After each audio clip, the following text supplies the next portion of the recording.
He's a joy to be around. He's a character. He's full of energy. He's got, bubbling personality. I'm glad he was able to showcase that, center court in front of the fans. Wiseman, what is you looking at, dog? How you not see that pass, Okay, dog? Dev, that would have been a great who he played for. I'm watching, I'm like, James Wiseman's a pacer? 6'8", but Japanese guard Yuki Kawamura got the biggest cheers from the crowd as he whipped out the gritty with Ja Morant to beat out the other rookie. Come on down to Memphis. They invited Yuki to training camp, and now he is the new shortest player in the NBA. Yuki Kawamura just pulled off a pass so insane, it broke physics. No, seriously. This 5'8" dynamo threaded the needle between two 7-footers like they weren't even there.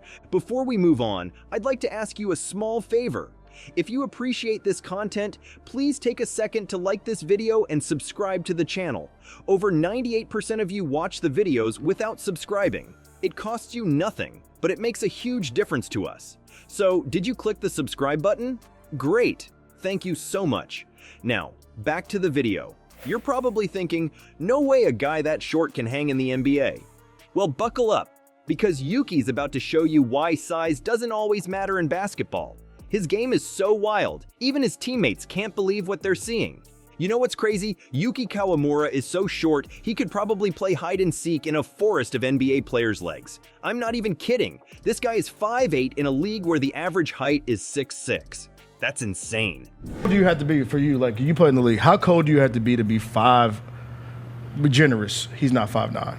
5'7" and play on an NBA court with Let's talk about how this tiny dynamo ended up in the NBA. Kawamura was absolutely crushing it in Japan. He wasn't just good, he was MVP level good. But here's the thing, dominating in Japan is one thing. Making it in the NBA, that's a whole different ball game. So picture this. Kawamura shows up to Grizzlies training camp and nobody's expecting much. I mean, can you blame them? He looks like he could be the team mascot's little brother. But Yuki? He's not here to play around. Imagine this. It's the first preseason game, and Kawamura steps on the court. Everyone's thinking, is this guy lost? Did he win a contest to play with the pros? Then boom. He starts throwing passes that make everyone's jaws drop. It's like he's got eyes in the back of his head or something. We're kings, bro. Y'all doing it for us. Yeah, for Put sure. respect on Yuki. Because, bro, he is legitimately if you post a Yuki highlight now, oh, it's going. Oh, yeah. Well, his biggest strength is passing. Dude had 10 assists per 36 minutes, which is number 3 overall in the NBA preseason.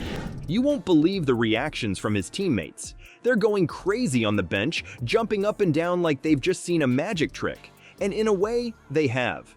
Kawamura's passes are defying logic. He's threading needles between defenders twice his size, making passes that shouldn't be possible. But you know what's even crazier? This is just the beginning of Yuki's wild ride in the NBA. He's not just making flashy plays, he's changing the game. Every time he steps on the court, he's proving that height isn't everything in basketball. So how does Kawamura make these insane passes? It's like he's got some kind of basketball superpower. He sees angles that other players don't. Wiseman, what is you looking at, dog? How you not see that pass, Okay, dog? Dev, that would have been a great who he played for. I'm watching, I'm like, James Wiseman's a pacer? Yuki didn't make a single shot inside the 3-point line all preseason. Now, he made up for that with his passes, but he has got to figure out how to get to the rim. He's quicker, more agile, and way more creative than anyone expected. And let's be real, when you're that short in the NBA, you have to be creative to survive. But Yuki's not just surviving, he's thriving.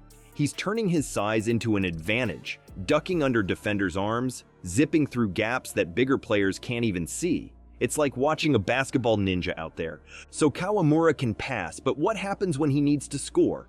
Picture this, a 5'8" guy trying to get a shot off against NBA giants. It's like David versus Goliath, but with basketballs. And the way this story unfolds, it's absolutely wild. Imagine Kawamura trying to shoot over guys who could use his head as an armrest. It's like watching a Chihuahua trying to dunk on a Great Dane. But here's the crazy part. Kawamura's not backing down. He's out there launching threes like he thinks he's Steph Curry or something. Oh, get up, Pereira! That was a nice lob, too. Oh, then he knocked it down the tray ball. He got a nice form of shot and everything. Yo. You'd think he'd be scared, but nope. He's fearless, weaving through defenders and pulling up for shots that make you hold your breath. You know what's even crazier? The Grizzlies fans are going absolutely nuts for this guy. They're chanting his name, making signs, the whole 9 yards. It's like they've adopted this tiny player as their mascot, but one that can actually ball. Every time Kawamura touches the ball, the arena gets so loud you'd think it was Game 7 of the finals. Come on down to Memphis. They invited Yuki to training camp, and now he is the new shortest player in the NBA. And get this, even Ja Morant's getting in on the Yuki hype. Imagine being buddies with an NBA superstar when you're barely taller than his shoulders. It's like a high school kid hanging out with the cool seniors, except Kawamura's the one teaching Ja a thing or two about crafty passes. But let's be real, it's not all smooth sailing for our mini baller. 8'8", but Japanese guard Yuki Kawamura got the biggest cheers from the crowd as he whipped out the gritty with Ja Morant to beat out the other rookie. Kawamura's having to work twice as hard just to keep up with these giants. He's in the gym before anyone else, staying late, watching film like it's his favorite Netflix series. It's like he's trying to cram 4 years of college ball into one NBA season. So, can Kawamura really handle defenders who are a foot taller? It's like asking if a squirrel can outrun a cheetah. But here's the thing, Kawamura's not just surviving in the NBA, he's starting to thrive. He's using his size to his advantage, ducking under arms, finding angles that taller players can't even see. Crazy, right? I don't know how he saw that one. Yeah, that's insane. To Huff. Now, I don't know how I he mean, saw that that is one. the most church league ass reverse right there ever from Huff. Put respect on J Huff, bro. Yuki took over. He scored or assisted all 12 of Japan's final points before overtime. It's like he's playing 4D chess while everyone else is stuck in checkers. The craziest part? Kawamura's changing how we think about basketball. He's proving that heart, skill, and a whole lot of hustle can make up for what you lack in height. Every game, he's out there shocking fans, confusing defenders, and making highlight reels.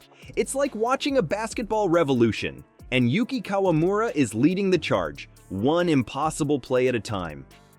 He's a joy to be around. He's a character. He's full of energy. He's got, bubbling personality. I'm glad he was able to showcase that, center court in front of the fans. All right, let's wrap this up. Yuki Kawamura isn't just playing in the NBA. He's flipping the script on what we thought was possible in basketball.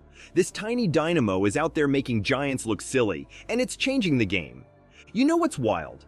Every time Kawamura steps on the court, he's proving that heart and skill can beat size any day. He's like a basketball magician, pulling off moves that shouldn't be possible for someone his size. Next time you're watching a Grizzlies game, keep your eyes peeled for the shortest guy on the court. That's Yuki, and trust me, you don't want to blink.